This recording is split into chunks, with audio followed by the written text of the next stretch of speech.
ವಿಡಿಯೋದಲ್ಲಿ ಯಾವ ಬಣ್ಣದ ಕೋಳಿಯನ್ನು ಯಾವ ಬಣ್ಣಕ್ಕೆ ಕಟ್ಟಬಹುದು ಎಂಬ ಮಾಹಿತಿಯನ್ನು ನಾವು ಈ ವಿಡಿಯೋದಲ್ಲಿ ನೋಡಲಿದ್ದೇವೆ. ಮೊದಲನೇದು ಕರಿಕೆಮ್ಮೆರವರಿಯ. ಇದನ್ನು ಕಪ್ಪು ಕೆಂಪು, ಕಪ್ಪು ಬಿಳಿ ಹಾಗೂ ಕಪ್ಪು ಪಂಚವರ್ಣದ ತಿಥಿಯೆಂದು ಕಟ್ಟಬಹುದು. ಕಪ್ಪಿನ ಉರಿಯ. ಇದನ್ನು ಕಪ್ಪು ಕೆಂಪು, ಕಪ್ಪು ಬಿಳಿಗೆ ಕಟ್ಟಬಹುದು. ನೀಲ ಉರಿಯ. ಹಳದಿ ಪಂಚವರ್ಣ, ಕೆಂಪು ಬಿಳಿ, ಹಳದಿ ಕೆಂಪಿಗೆ ಕಟ್ಟಬಹುದು.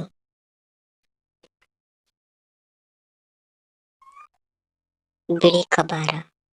ಕಪ್ಪು ಬಿಳಿ, ಕಪ್ಪು ಪಂಚವರ್ಣಕ್ಕೆ ಕಟ್ಟಬಹುದು. ಕಪ್ಪು ಕಡ್ಲ. ಕಪ್ಪು ಬಿಳಿ, ಕಪ್ಪು ಪಂಚವರ್ಣಕ್ಕೆ ಕಟ್ಟಬಹುದು.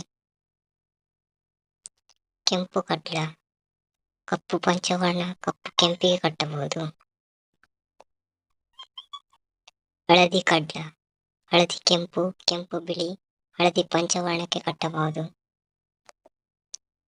ಹಳದಿ ಬೆಳ್ಳು ಅಥವಾ ಮಂಗಳೂರು ಸೈಡ್ ಹಳದಿ ಕೊರಂಗ ಅನ್ನುತ್ತಾರೆ. ಇದನ್ನು ಹಳದಿ ಪಂಚವರ್ಣ ಅಥವಾ ಹಳದಿ ಕೆಂಪಿಗೆ ಕಟ್ಟಬಹುದು. ಚೊಕ್ಕ ಬೆಳ್ಳು ಅಥವಾ ಮಡಿ ಕೊರಂಗ. ಇದನ್ನು ಕಪ್ಪು ಪಂಚವರ್ಣ, ಕಪ್ಪು ಕೆಂಪು, ಕಪ್ಪು ಬಿಳಿಗೆ ಸಹ ಕಟ್ಟಬಹುದು. ಗರುಡ ಭೂಪ. ಇದು ಕಪ್ಪು ಪಂಚವರ್ಣ, ಕೆಂಪು ಬಿಳಿಗೆ ಕಟ್ಟಬಹುದು.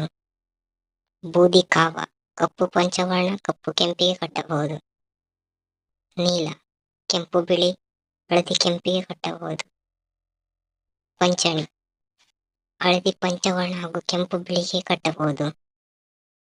ಈ ವಿಡಿಯೋದಲ್ಲಿ ಕೇವಲ ಕೆಲವೇ ಕೋಳಿಗಳ ಬಗ್ಗೆ ಮಾಹಿತಿ ನೀಡುತ್ತೇನೆ.